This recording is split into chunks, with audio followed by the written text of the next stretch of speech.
চলো আজ তোমাদের সাথে একটা রেসিপি শেয়ার করা যাক।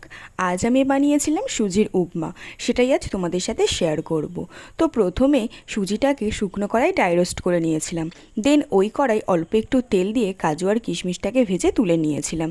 এখানে তোমরা বাদামও ইউজ করতে পারো, বাট আমার কাছে ছিল না তাই আমি আর ইউজ করিনি। দেন ওই তেলে আমি গাজর আর ক্যাপসিকাম অল্প একটু লবণ দিয়ে ভেজে নিয়েছিলাম। তোমাদের বাড়িতে যা যা সবজি থাকবে সেই সবজি তোমরা ইউজ করতে পারো। দেন একটু ফ্লেভারের জন্য আমি এখানে কারি পাতাও ইউজ করেছিলাম। দেন সবজিগুলো ভাজা ভাজা হয়ে গেলে সুজিটা সবজিগুলোর সাথে ভালোভাবে মিশিয়ে নিয়েছিলাম।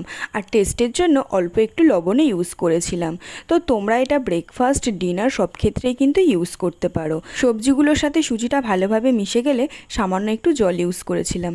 আর তার কিছুক্ষণ পরে জলটা হালকা শুকিয়ে গেলে একটু মধু ইউজ করেছিলাম।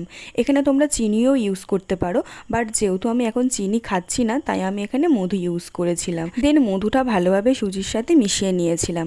আর তারপরে আগে থেকে ভেজে রাখা কাজু কিশমিশটাও দিয়ে দিলাম। তো একদম রেডি কিন্তু আমাদের সুজির উপমা। তো এই রেসিপিটা তোমাদের কেমন লাগলো অবশ্যই কমেন্টে জানিও।